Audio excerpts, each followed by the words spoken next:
Jaguars QB Trevor Lawrence has emerged as the star of the 2021 QB draft class. It was supposed to be a class for the ages, but after Lawrence, not so much.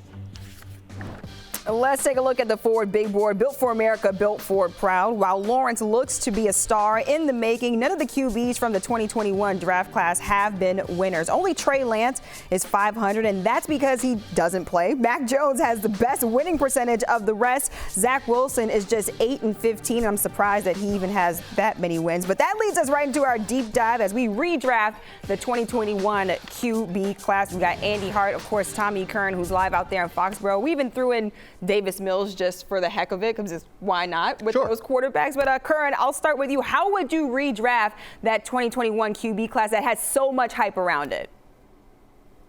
I'd leave Lawrence at number one because he has an offensive coach now. We've seen what difference that makes. He stunk his first year. Mac was the best quarterback in that class. But Lawrence has retaken that position as he should. Then it's Mac Jones. Then I'd probably say Justin Fields. Then Davis Mills, then Zach Wilson, then Trey Lance. Trey Lance just isn't ready to play the position, and I'll be surprised if he ever reaches the height of being a starter. It's really hard to do that when you are that slowed out of the gate. But I think had Kyle Shanahan taken Mac Jones at 3, as so many people opined he wanted to do, we probably wouldn't be talking about Brock Purdy. And we'd probably be discussing Mac Jones and his potential of getting the San Francisco 49ers into January and February. Andy, when you take a look at that QB draft class from 2021, I mean, there were such high expectations for pretty much all the quarterbacks. How would you redraft them?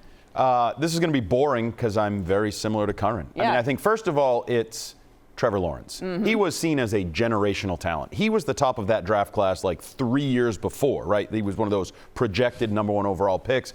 He lived up to it. But Mac Jones was a late developer. He was a late developer. Justin Fields was seen as raw, sort of a late developer. Like there was, so that's where I would go. I would go Trevor Lawrence. Mac Jones, you have to give him credit for what he's accomplished. He's accomplished a lot with questionable talent around him, questionable coaching around him. He's had a winning record up until last Sunday, so now he's a little below 500. But like he's accomplished things, and I agree with Tom. If he's in a different place, I think we're talking differently about Mac Jones potentially in his 3-year career development here.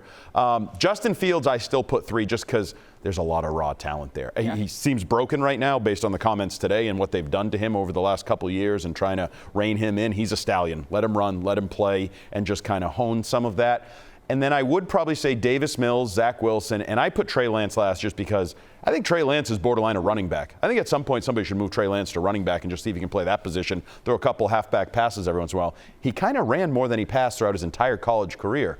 But you're right, there was once high hopes for this. Is this like a generational change the league class? And now it changes the league. It might change the way the league drafts quarterbacks and overdrafts quarterbacks because of that class. Curran, we're talking about Zach Wilson with the Jets coming up on Sunday. Is he the worst quarterback to come out of that 2021 class?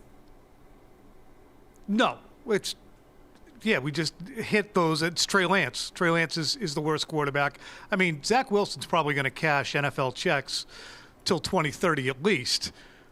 I'm wondering where Trey Lance will be in a few years. I mean, when we look back at the desperate busts among the quarterback position, he's going to fit in there. He's not as star-crossed and troubled, certainly, as a Jamarcus Russell, as a Ryan Leaf, and it's injury-related, unfortunately.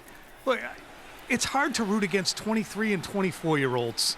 We do get caught up in saying, what have you done, and we really rip them, but there's a mental component to these guys that you hope that they somehow get something going, but they do get discarded quickly. Amina, you know that, mm-hmm. and it's the clock's ticking on the kid.